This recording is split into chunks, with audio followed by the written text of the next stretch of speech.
Primeiramente, bom dia.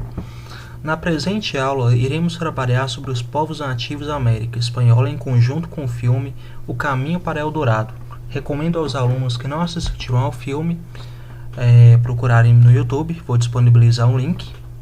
A animação da DreamWorks foi lançada em 2000 e trata sobre dois amigos, Túlio e Miguel, vigaristas que vivem de pequenos golpes. A sorte começa a mudar quando eles ganham um mapa da cidade de Eldorado, também conhecida como a Cidade do Ouro. Só que eles têm um problema. São presos no navio do explorador espanhol Cortés. Após uma fuga ousada, em que contam com a ajuda de um esperto cavalo chamado Altivo, eles partem rumo à cidade perdida. Feita a devida apresentação sobre o filme, posso dizer que a escolha da animação foi feita pela capacidade de refletir acerca da representação da conquista da América pelos espanhóis. Ao analisarmos a animação, devemos buscar nas entrelinhas da narrativa as formas como se construiu a conquista da América, as considerações cinematográficas quanto às referências históricas e os personagens representados. Ao discutirmos o filme, podemos citar uma importante figura na conquista da América Espanhola. No que diz respeito à identificação na narrativa de personagens históricos, podemos citar o conquistador da Confederação Azteca, Hernán Cortés. O lindo rapaz aí da imagem. Hernán Cortés é uma nativa conhecida por ter desempenhado o papel de tradutora da língua dos papéis. Hernán Cortés e Malinche são figuras importantes. Malinche, essa figura aqui no caso, Malinche, são pessoas conhecidas pelo seu desempenho no papel de tradução da língua dos nativos para os espanhóis. Ambos os personagens históricos ganharam papéis com características notáveis nessa animação. Cortés como temido e implacável explorador, que já foi no início do filme mostrado com seu interesse no Novo Mundo, e parte em caravelas com cruzes tampadas em sua vela. Aqui, mais uma vez, representado o avanço militar e religioso na colonização. Malinche, por sua vez, em nosso entendimento, foi personificada como nativa Shell, que guiou e ajudou a dupla Júlio e Miguel no contato com a liderança militar e religiosa em sua aventura no Eldorado. À primeira vista, podemos pensar que a ideia apresentada na animação da existência de uma cidade de ouro é algo completamente fantasioso e impensável. No entanto, conforme mostra Hector Bruit, há relatos de que cronistas coloniais que levaram a crer na existência de lugares repletos de riquezas na América. O autor, no entanto, por meios do Frei Bartolomé de Las Casas, mostra que tais cidades de ouro, na verdade, eram invenção dos nativos. E a ganância do protagonista Túlio Miguel pode ser vista como uma ligação direta ao interesse dos colonizadores na América e em suas riquezas, que acreditavam nas histórias contadas pelos nativos sobre a existência de lugares onde era possível pescar ouro em redes. É necessário, portanto, entendermos os motivos que levaram os nativos a inventarem esses locais. Os índios não foram tão pacíficos, obedientes e desenganados. Na realidade, a destruição e o mortício foram produtos, entre outras causas bastante conhecidas, de uma relação de guerra que desenvolveu porque existiam combates de um lado e do outro. Mas, passada a etapa bélica, os índios praticaram a resistência camuflada. Percebemos na ação de Bruit que, diferente do que é mostrado na animação, na qual os nativos recebem os espanhóis com festas e admiração, houve embate, guerras e resistências.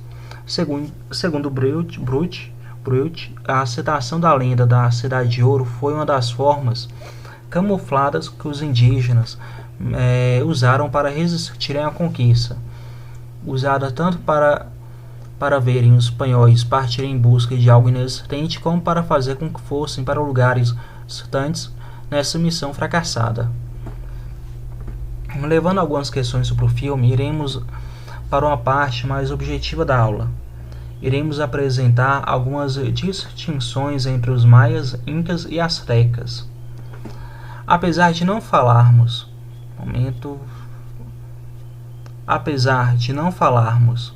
em descobrimento da América, quando os europeus chegaram nesse continente, já existiam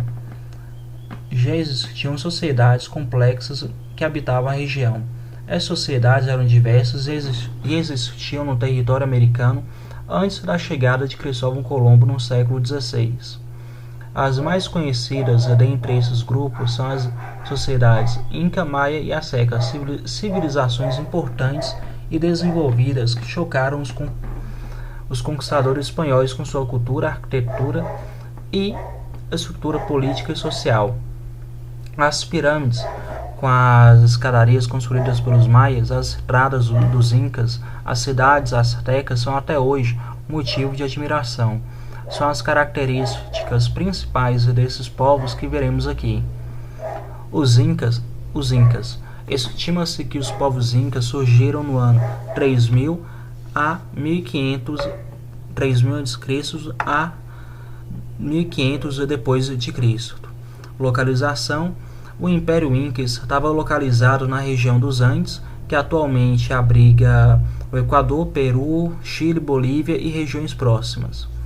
Organização política social: os incas estavam organizados em 4 reinos, que possuíam cada um seu próprio governante. Entretanto, o poder soberano era o mesmo do imperador que comandava o império a partir da cidade capital Cusco. Era Cusco que estava localizado o maior templo do império em homenagem ao Deus Sol.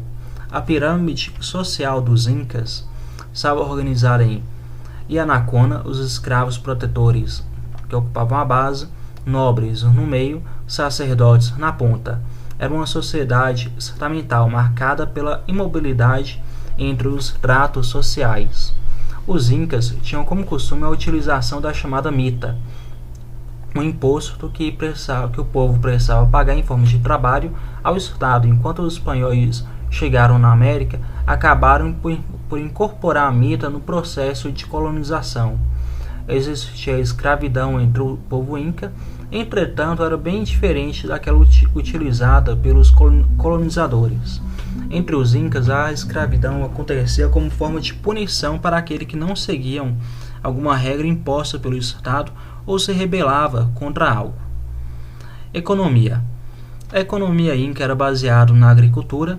Além disso, era conhecida por terem o costume de criarem lhamas e porquinhos à Índia. Cultura, religião e conhecimento: assim como os maias e aztecas, os incas eram uma civilização complexa e repleta de conhecimentos importantes. Eles desenvolveram, por exemplo, um sistema de fertilização do solo a partir de excrementos que ajudou muito no desenvolvimento da agricultura. Além disso, por conta de sua localização geográfica, cheia de relevos, como poder ver em Machu Picchu, construíram incríveis adaptações como diques e sistemas de canalização da água para irrigação e uso comum. São conhecidas pelas construções de estrada e fortalezas que causam maravilhamento até hoje. Também desenvolveram importantes teorias na área da matemática e da astronomia. Os incas eram politeístas, ou seja, acreditavam em vários deuses e muitos deles relacionados a elementos da natureza, como o sol, a lua e o trovão, e era comum o sacrifício de humanos e animais em rituais religiosos. Os maias: acreditava-se que os maias já existiam muitos séculos antes da colonização. Desde o ano 1800 a.C., entretanto, foi a partir do século V que começaram a se desenvolver, chegando ao seu ápice durante o século IX. Os espanhóis não chegaram a ter muito contato direto com esse povo, uma vez que o seu império já estava em declínio antes de sua chegada. Os motivos para a derrocada dos maias ainda são obscuros. Os historiadores dizem que o clima, conflitos entre as cidades-estados ou até mesmo crises alimentares podem ter sido as razões. Localização. Localizava-se na Península Yucatán, no sul do México. Eles chegaram a ocupar parte da atual América Central, Honduras, El Salvador, Guatemala e Belize. Organização política e social. Estavam organizados nas chamadas cidades-estados, que possuíam muita autonomia e tinham cada uma seu próprio imperador. Duas das mais conhecidas cidades-estados são Tupã e Palenque. Diferente dos impérios aztecas e inca, o regime político era teocrático, ou seja, os líderes políticos eram considerados divindades e por isso o poder político e religioso se confundia e concentrava na figura do imperador. A sociedade maia era estamental. Isso quer dizer que não havia mobilidade social entre as camadas da população. Organizavam-se o imperador e a nobreza, sacerdote e chefe militar no topo da pirâmide social, comerciantes e artesãos no meio da pirâmide, camponeses e escravos, responsáveis pelo trabalho braçal na base. A maior parte da população maia vivia no meio rural e as cidades funcionavam como centros urbanos importantes, ligados à política e religião. Economia. A principal atividade econômica maia era a agricultura, principalmente o cultivo do milho. Até hoje o milho é um importante alimento para a base da alimentação no México. Plantavam também cacau, batata, algodão e tabaco. Os maias acreditavam que queimar o terreno antes de plantar garantia melhor eficiência, por isso desenvolveram o chamado sistema Coivara, cultura, religião e conhecimento. Os maias, assim como os incas e aztecas, eram politeístas e suas divindades eram associadas a forças da natureza.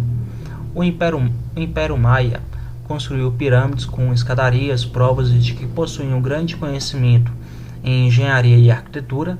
Além disso, produziram esculturas em terracota e costumavam manusear cerâmica e cobre. Os maias tinham também conhecimento em astronomia, desenvolvendo um calendário solar preciso com ciclos de 52 anos. Aliás, quem não se lembra da previsão do calendário maia sobre o fim do mundo no ano de 2012? O povo azteca. Os aztecas são considerados o império mais poderoso e desenvolvido entre os povos ameríndios. O poder centralizado do imperador, apesar da existência de cidades-estados com reis e exemplo do alto nível de organização,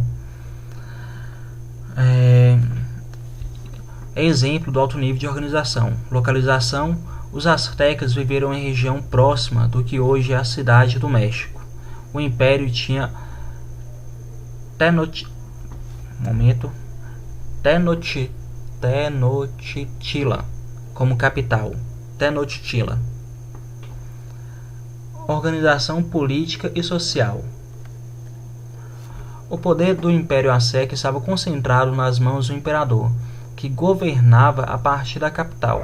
Na chegada dos espanhóis ao continente americano, o imperador era Montezuma, que acreditou que os europeus eram, na verdade, divindades. Mesmo organizado em uma estrutura hierárquica clara, com escravos e servos na base, famílias da casa grandes no meio e sacerdotes no topo, a sociedade azteca permitia a mobilidade social, ou seja, o indivíduo de uma classe baixa poderia trabalhar até alcançar estratos mais elevados na pirâmide social. Economia. Assim como os maias e incas, os aztecas tinham a sua economia baseada na agricultura, com forte investimento na plantação de milho, algodão, feijão e pimenta.